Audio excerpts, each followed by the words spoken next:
Olá, terceiro ano B, sejam todos bem-vindos à nossa aula de História. E hoje, dando continuidade aos nossos conteúdos do ano letivo, vamos continuar falando sobre os principais acontecimentos do Brasil colonial, ou seja, na época onde o Brasil ainda não tinha se tornado um país, era apenas uma colônia de Portugal. E hoje nós vamos falar um pouco sobre como viviam os africanos escravizados. Só recapitulando, na aula anterior, nós falamos um pouco sobre a vinda dos africanos para o Brasil. Vocês sabem, depois dos nossos comentários, das discussões das nossas últimas aulas, que os africanos eles vinham para o Brasil trabalhar como escravos nos plantios de cana-de-açúcar para os senhores de engenho. E hoje nós vamos falar um pouco sobre como é que eles viviam aqui, como viviam os africanos escravizados. Então, nesse momento, eu convido você para abrir o seu livro na página 374, porque na nossa videoaula de hoje nós vamos comentar os principais tópicos desse texto. Mas aí você precisa ler o texto base, você precisa ler o texto antes, para que você já venha para essa videoaula com um conhecimento prévio do que a aula vai se tratar. Então, continuando com a nossa história, os africanos, após serem vendidos aos senhores de engenho, eles eram encaminhados para trabalhar nas fazendas ou nas cidades. E eles tinham funções diferentes, tanto nas fazendas quanto nas cidades.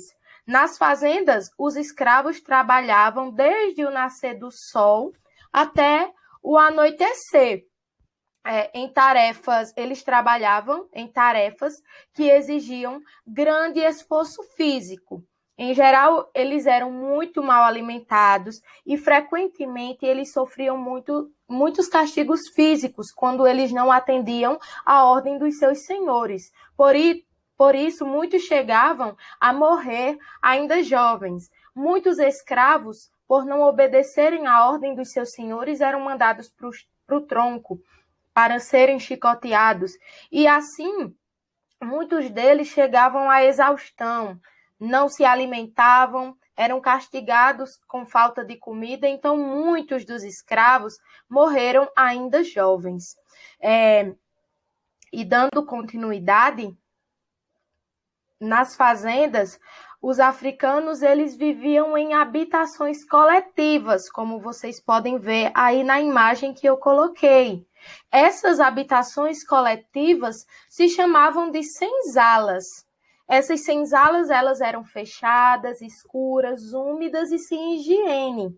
Esses locais recebiam um grande número de pessoas que os escravos passavam a noite descansando para o novo dia de trabalho.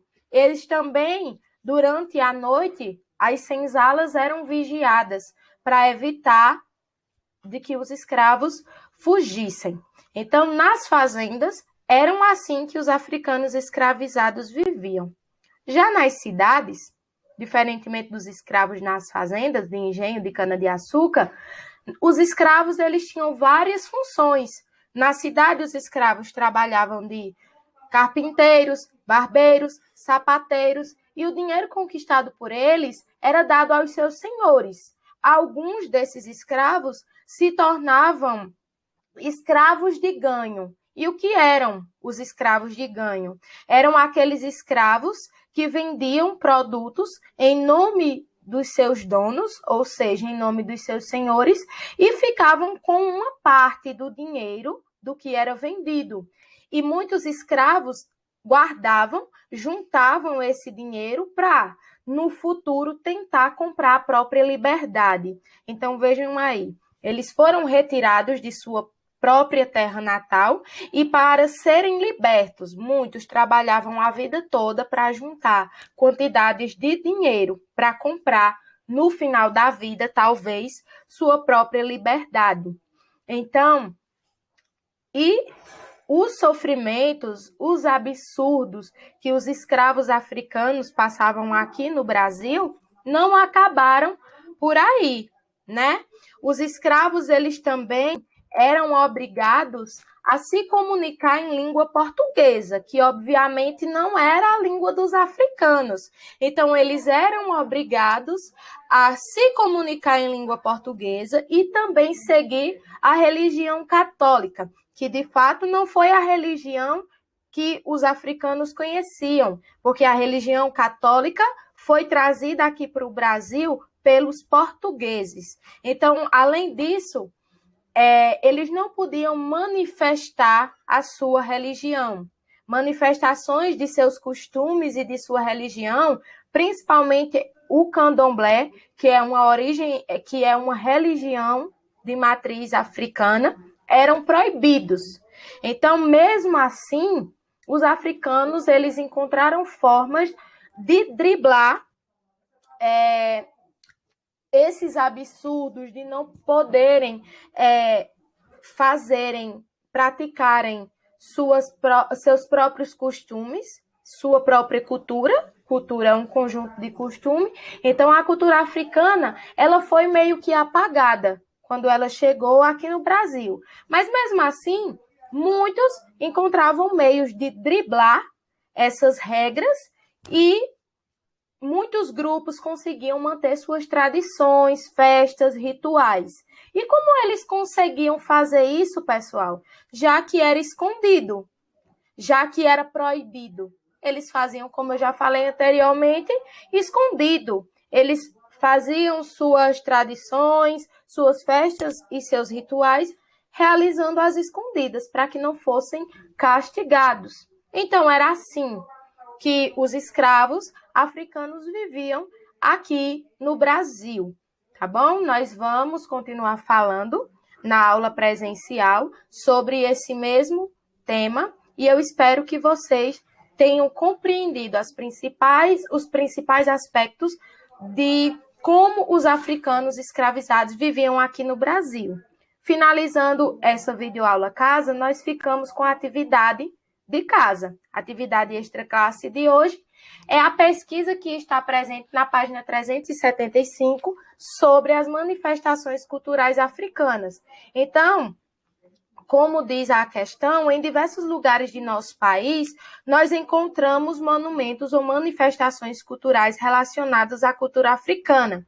Então, individualmente, você vai fazer uma pesquisa sobre as manifestações culturais existentes aqui ainda no nosso país. Por que nós não vamos pesquisar sobre a nossa cidade? Porque a nossa cidade é uma coisa muito enxuta. Nós não vamos pesquisar apenas sobre nossa cidade, vamos falar da diversidade de uma forma geral. Então, com a ajuda do papai e da mamãe, vocês vão realizar essa pesquisa. Vocês vão pesquisar sobre as manifestações culturais africanas no Brasil. Essa pesquisa deve ser feita individualmente e no caderno, na disciplina de História. A data de entrega é dia 22 e 23 de setembro. Então, essa é a nossa atividade extra classe da nossa videoaula de História de hoje. Eu espero que todos tenham compreendido e gostado do assunto. É um assunto bem interessante. Eu conto com a participação de todos para essa pesquisa. Vai ser uma pesquisa que vai contribuir muito com o nosso conhecimento. E é isso, meus amores. Tenham todos um ótimo dia de estudos. Um grande abraço a todos e até o nosso próximo encontro. Tchau!